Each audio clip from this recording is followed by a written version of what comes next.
3 days before my daughter's wedding, I was carrying her dress bag out to my truck across the little shared lot behind Church Street. Ruby's Alterations on the one side, Soa and Company on the other, when her hairdresser came out the back door without a coat on and took hold of my arm above the elbow. "Mr. Barrow." She glanced back at the door she'd just come through. "Do not let her walk down the aisle." I laughed. I want to be honest about that. I stood there in the August heat with $60 of alterations over my shoulder, and I laughed because I thought she meant cold feet, and I figured a woman who does hair for a living probably sees a lot of that. She didn't let go. "We've been collecting since March," she said, "for your memory fund.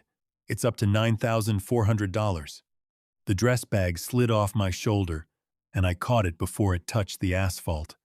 That's the part I remember clearest. Not what she said. The dress. 31 years of carrying other people's belongings, and my hands still knew what mattered. "There's been a mix-up," I said. "There hasn't.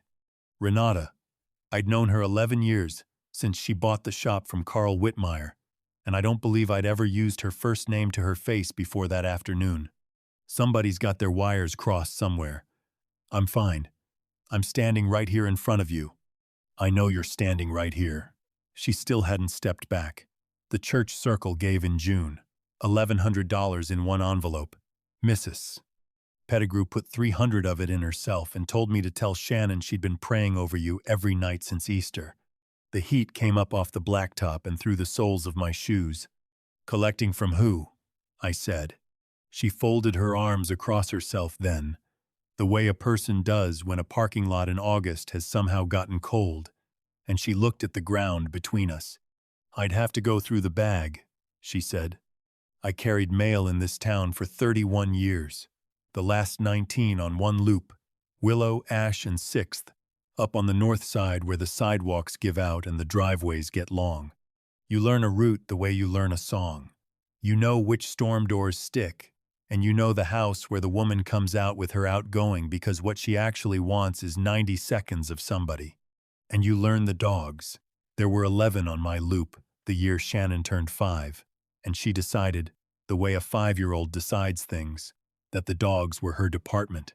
Every Sunday night she sat at the kitchen table with a dented butter cookie tin, the blue kind, Danish, writing on the lid, and counted biscuits into it. 2 apiece, 1 extra for a shepherd on Ash named Buster who she believed was underappreciated. Then she'd set it by my keys so I couldn't leave without it. She did that until the year she turned 11 and got busy being 11, and I kept the tin in the satchel for 20 years after and filled it myself. Her mother and I split up 12 years ago. Paula's in Greenville and we're civil, which is the most either of us ever managed. I stayed in the house on Ash Street, finished out my career, and retired 4 years ago in the spring. And here's the thing nobody warns you about retirement. You don't lose the people. You lose the reason they'd call you. I am, to this day, a man that half this town is glad to see. I am not a man. Anybody has a reason to telephone. There's a difference, and it took me about 2 years to find the edge of it, which is a large part of how 26 people can be told a thing about a man and not one of them ever has occasion to check. If you know that particular quiet, the one that comes after the work is done and the phone stops, then you already understand more about this story than my daughter did. Subscribe to Wise Dad Stories if that's a thing worth hearing said out loud. I drove home the long way, which is a thing I do when I want the drive to last, and by the time I got to Ash Street, the whole spring had come apart and reassembled itself into something I didn't recognize.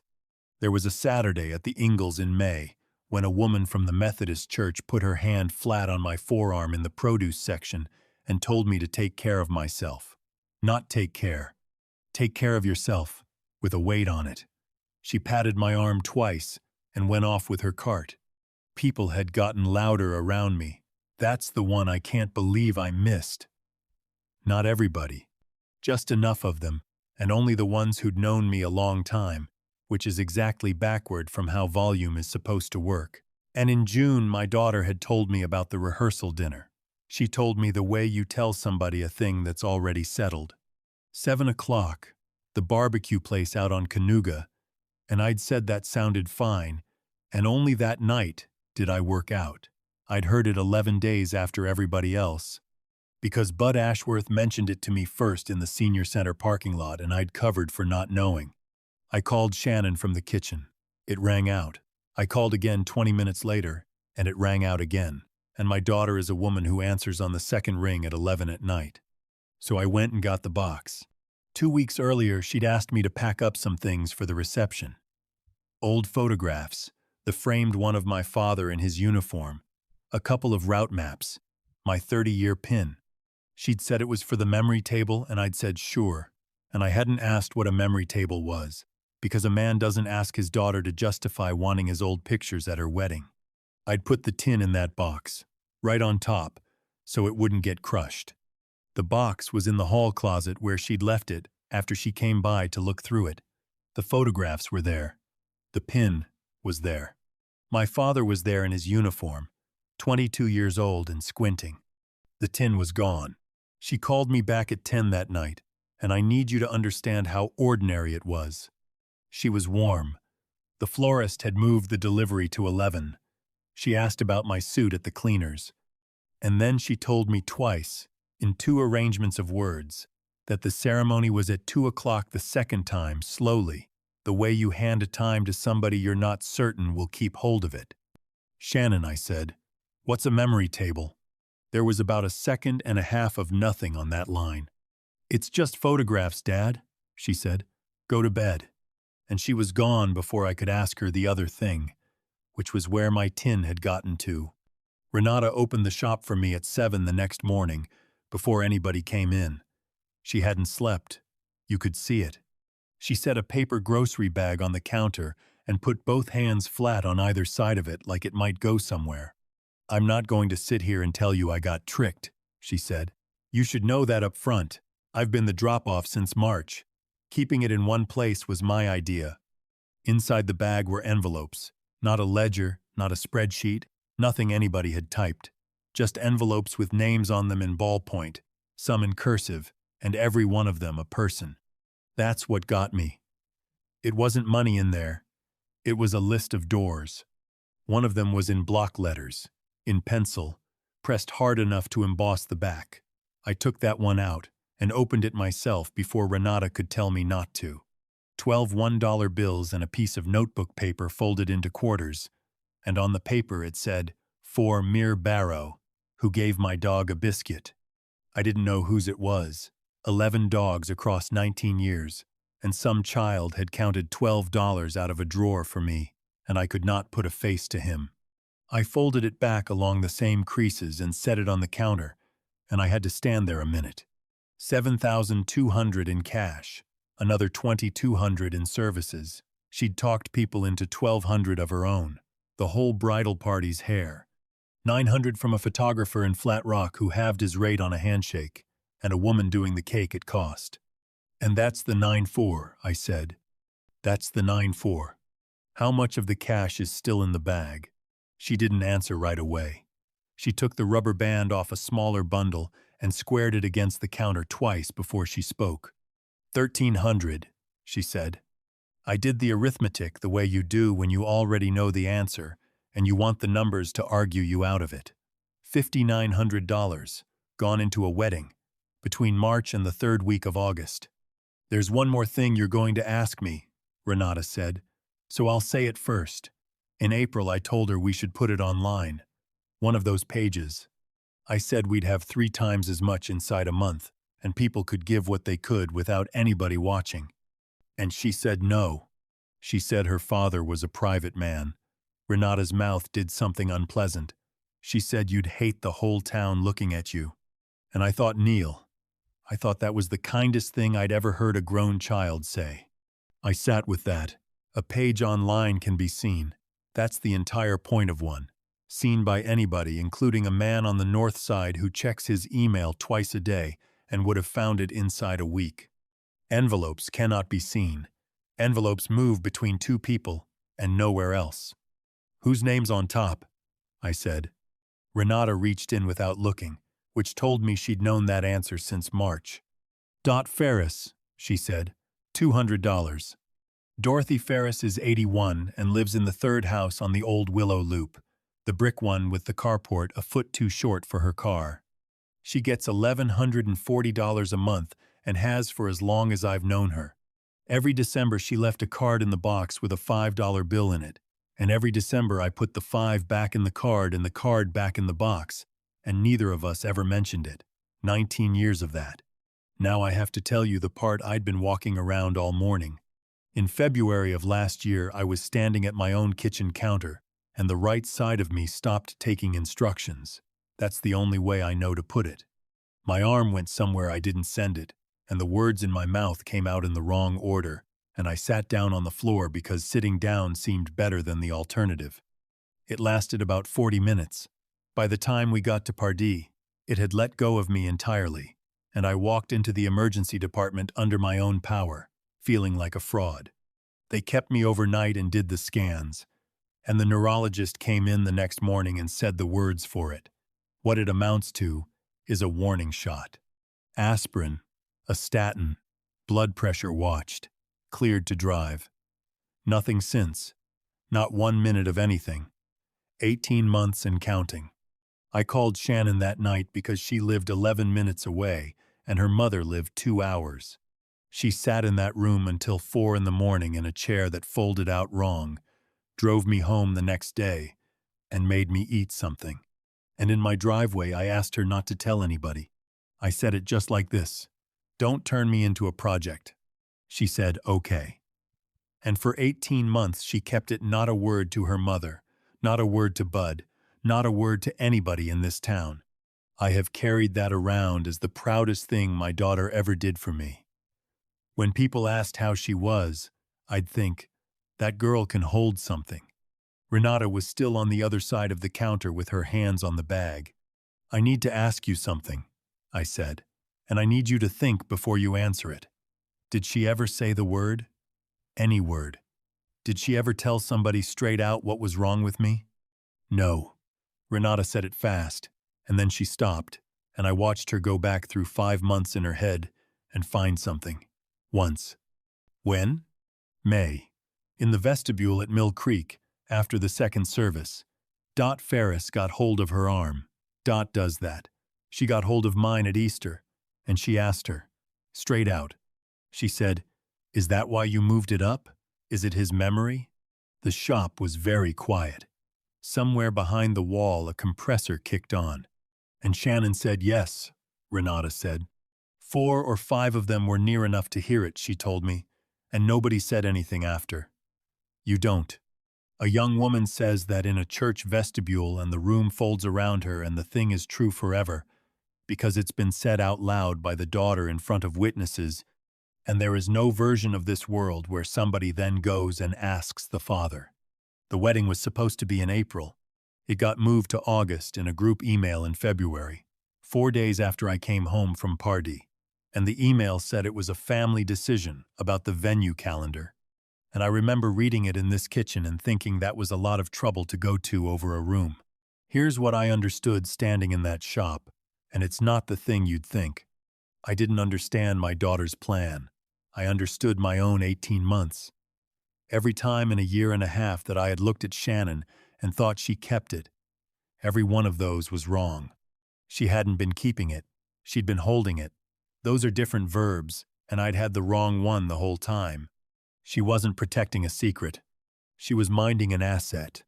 I didn't go to my daughter. I want to be clear about the order of things, because the order is the only part I did right. I drove the Willow Loop. I hadn't driven it in 4 years, and my hands drove it anyway, the jog at 6th, where you swing wide, the mailbox that's been leaning since Ivan. I parked in front of the brick house with the short carport and sat there with the engine off, and I did not have a plan. I want to say that plainly. No speech, no argument. I had one thing, which was that I was well, and there is no way on this earth to prove that to anybody. You can't hand a person a piece of paper that says a man's mind is fine. You can only stand on the step and let them look at you. The screen door was unlatched. Dot latches that door. She has latched that door every day of the 19 years I brought her mail. including the summer she broke her wrist. And it hung there off the frame an inch open in the middle of the afternoon, because she'd started leaving it that way, for a certain kind of visit. The kind where somebody comes to the door and you don't want them fumbling. She came out onto the step before I got up the walk and said, "Oh," and then my name, and put her hand up to her collar. "Mrs. Ferris, I'm well," I said. "I want to tell you," she cried, or apologized, or any of the things I'd braced for. She did none of it. She stood on her own step and looked at me about 4 seconds with a good deal going on behind her face, then stepped back, held the door, and told me she had a casserole dish of mine to return. It wasn't mine. I've never owned a casserole dish in my life. She'd bought it in June, she told me later, so that she'd have a reason to knock on my door in the fall if things went the way she'd been told they were going. We sat in her front room and I told her all of it, and she listened the way people her age listen, hands still, and when I finished, she didn't ask about the money at all. She asked whether I'd eaten. Then she said the thing I've thought about every day since. She said, "Neal, I didn't give that $200 to your daughter. I gave it to you." Then she got up, which at 81 takes a moment, and both hands, and she went over and moved a coaster on the side table that did not need moving. "I have been sitting in this house since March, feeling good about myself," she said, with her back to me. "And you have been out there driving around perfectly fine." She turned around. "I have been pitying you. That's a thing you do to a person. You did not agree to it." I said something about paying her back. "That's not the question," she said. "The question's Saturday." She leaned forward, elbows on her knees, 81 years old. "Are you going to stop that wedding?" I told her the truth, which was that I didn't know. "That's not an answer a man gets to hold on to for 3 days, Dot said. "If you've ever had to decide something like that with a clock on it, I'd like to know what you'd have done. I'll come back to it." I sat in my truck outside Dot's house for a while, and then I did the first thing in this whole business I decided on my own. I called my son-in-law. My son-in-law is not a bad man, and I want that said before the rest of it. He sells commercial flooring out of a Charlotte territory. He keeps score, and he has spent 3 years performing a life that costs more than he makes. He also grew up in Gastonia. He's on the road Monday through Thursday, and he has never sat in a pew at Mill Creek. Whatever this town had been saying since March, it was saying it in rooms he wasn't standing in. He picked up in a parking lot somewhere outside Monroe. I didn't accuse anybody of anything. I asked him one question, which was what he understood about how the wedding was being paid for, and then I let him talk. About 90 seconds in, he stopped mid-sentence and went quiet long enough that I said his name. "Neal," he said, "in April you put $6,000 in the wedding account." "No," I said. "I didn't." $5,900 had come out of that bag. He'd been told 6. "I've thought about that $100 more than is reasonable whether she rounded it so it would sound like a number a father chooses, instead of whatever happened to be left." Shannon said. He stopped again. "I thanked you for that. At the barbecue place." I shook your hand. He had. At the tasting in June, both hands. "I want you to know, we don't take it for granted," and I'd said something about that being what fathers are for. Because a man will fill in a blank rather than admit he doesn't know what's being said to him. There was a long silence on that phone. "Where'd it come from?" he said. I told him.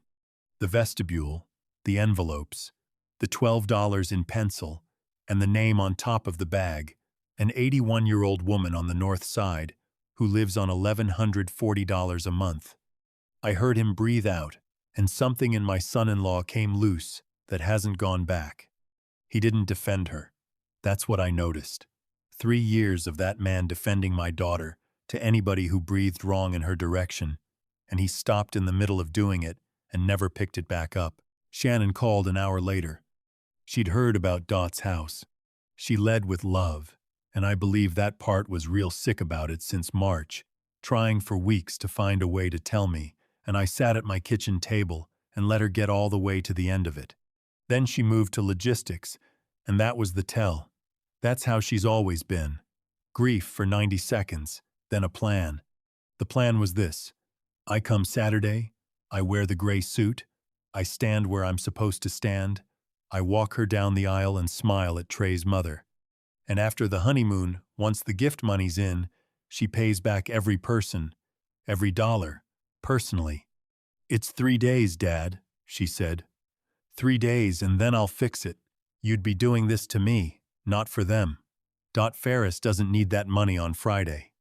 She needs it in September and she'll have it in September. No, I said. And that's when my daughter reached for the only thing she had left. She got very gentle. That's the part I could never have imagined. No anger in it at all. Dad, she said, I don't think you're remembering this year the way it happened. I sat with the phone against my ear and looked at the counter where I went down in February of last year. And I understood that she had built a thing over 18 months, built it well enough to turn around and point at me, and that she had thought about doing it before she did it. You don't find that sentence in the moment. That one was made ahead of time and kept somewhere. Then I hung up on my daughter, which I had never done in 38 years, and I got my keys. The reception hall out on Cayuga was open because the linens people were still in there, and nobody stops a man in a golf shirt who walks in like he's got a reason. It was set up along the far wall. A folding table under a white cloth, an easel, and a card done in calligraphy that said, "A life of service." My father in his uniform, 22 and squinting, 2 route maps, the 30-year pin in a little stand somebody had bought for it. A photograph of me in the satchel in about 1996 that I didn't know existed. And the tin, propped open on a stack of books so you could see into it. They had done it beautifully. Somebody spent real money and a whole evening arranging the pieces of me, and it was tender, and every item on that table was in the past tense. You don't build one of these for a man who's coming to the wedding. You build one for a man who isn't. I took the tin. I left the rest of it exactly how it was. The pin, my father, all of it. She could have every bit of that. And I carried the tin out to the truck and set it on the passenger seat and drove to my daughter's apartment on Sugarloaf. Trey let me in and then went into the back and stayed there. And I've never asked him about that, and I never will, because I think that was him doing the only decent thing available to him. Shannon had it laid out on the coffee table when I got there. The seating chart, the timeline, the little card with the readings on it, and she started in on the plan again before I'd sat down. The 3 days, the September, the deposits. I let her finish. Then I said, in May, in the vestibule, Dot Ferris asked you if you moved the wedding because of my memory, and you said yes. My daughter did not deny it.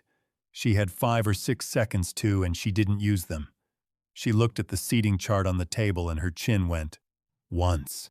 Then she explained. And I want to be fair to her here, because everything she told me was true. Trey's mother had the guest list at 110 before anybody said a number out loud. The venue wanted a deposit in February. She had $9,000, and the thing she needed cost $31. And there was a date announced to 110 people, and no way to walk it back that didn't look like the other time, when she was 29, and this whole town watched. She never told a lie, she said. People assumed, and she didn't correct them. And I, of all people, ought to know the difference, because I have never corrected anything in my life. She was right about that last part. That one landed where she aimed it. Dot Ferris gets $1,140 a month, I said. And that was the whole of my argument. I didn't have another one. My daughter had reasons, and every one of them was true, and none of them reached across that sentence. She started to cry then, and I let her, and I didn't move over to that couch, and not moving was the hardest physical thing I have ever done. Here's what's going to happen, I said. Tomorrow you call them, all 26, not a letter, not a group email. You call each one, you tell them it's being returned, and you tell them why. You've got until noon. And if I don't, then at noon I start driving. I'll hand it back myself, and I won't say your name at a single door, but if somebody asks me straight out why, I'm going to answer them. She asked me what happened to Saturday. I told her Saturday happens either way. She called 3 people Friday morning. I know which 3, and I'm not putting their names in this. 2 were kind to her, 1 wasn't. After the 3rd, she stopped, because the 4th was the church circle, and $1,100 is not a phone call. It's a room, and my daughter could not make herself walk into that room. I gave her until noon. At 6 minutes past, I put the grocery bag on the passenger seat and drove out to the Willow Loop. 14 doors that afternoon, 12 more Saturday morning, starting at 8. Every one of them the same, because I'd worked out on the drive over that the shortest version was the only merciful one. I stood on the step. I did not go in. I'm well, and this was collected in error, and I'm giving it back. Envelope into the hand. Thank you. Gone. Under 2 minutes at every house. Nobody's name in it but mine. The 3rd was Elwood Pace on 6th. 79. County road crew. A man I brought mail to for 11 years and never had a conversation with that outlasted the weather. He took the envelope, looked down at it, and didn't say anything. Then he took my hand in both of his and held on to it out there on the step for a good while. He never said one word. He shut the door, still holding it, and I stood there a few seconds before I could walk back to the truck. The 9th was a woman I've known 30 years. She counted it in front of me, which she was entitled to do, and then she said, "Neal?" Why'd she say it then? I decided on the drive over what I would do if somebody asked me that straight out, so I did it. Because the wedding cost more than she had, I said. She said, "Oh, quiet."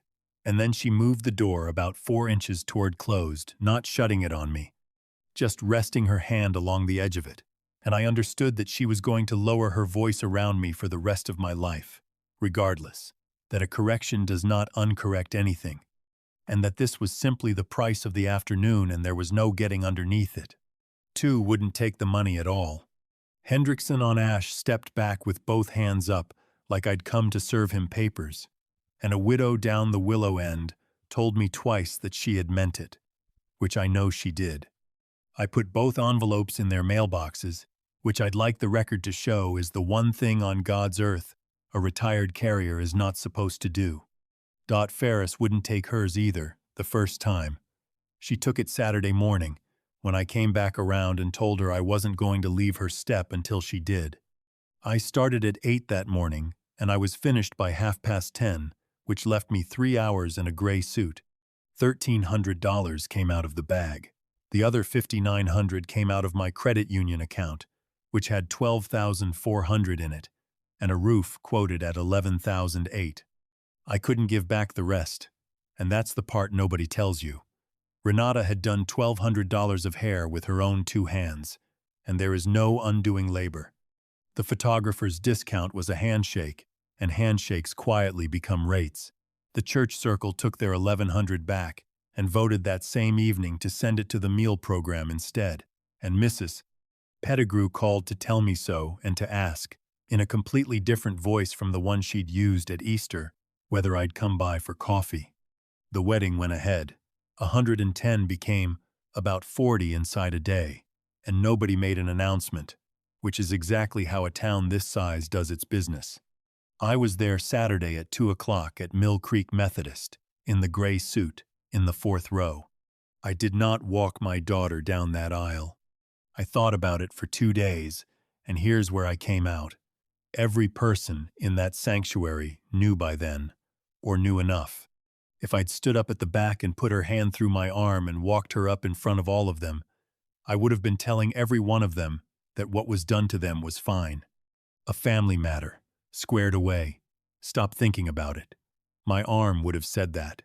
I'd have been the last envelope. So the doors opened and my girl stood there by herself in her mother's veil, and she looked down that aisle at me, and then she lifted her chin and walked it alone. Nobody said one word. 40 people watched a bride walk herself up the aisle with her father sitting right there in the 4th row in a gray suit, and I have never been in a room where so many people understood the same thing at the same time. She got married. I stayed through all of it. I did not go to the reception. That was 9 months ago. There was a tarp on the northwest corner of my roof from September through the winter, and in March, Bud Ashworth turned up at 7 in the morning with 2 other retired carriers and a truck bed of shingles. The 4 of us made a hell of a mess of it. It doesn't leak. $200 comes every month. No note. Never has been. It's about a third of what she can spare. I put it in an account she doesn't know about, and one day it'll go where it ought to go.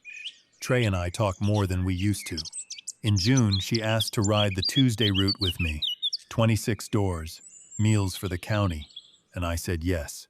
She carried 2 trays and nothing else, and at the 3rd house on Willow she stayed in the car, because that's Dot Ferris's house, and there are doors you have to earn back and she knows which ones they are. Dot latches her screen door now. I noticed that in the fall, and it took me a minute to work out why it put a lump in my throat. She's not expecting that kind of visit anymore. The tin sat empty on my kitchen counter from that Thursday night until sometime in October, which is longer than I want to admit. It rides in the cup holder now, full, on a route I picked myself, for dogs that mostly aren't the same dogs. I never did find out which house that $12 came from.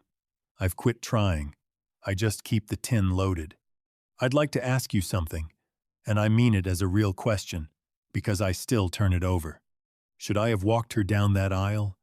I know what it cost her, standing in that doorway alone, and I know she'll carry it.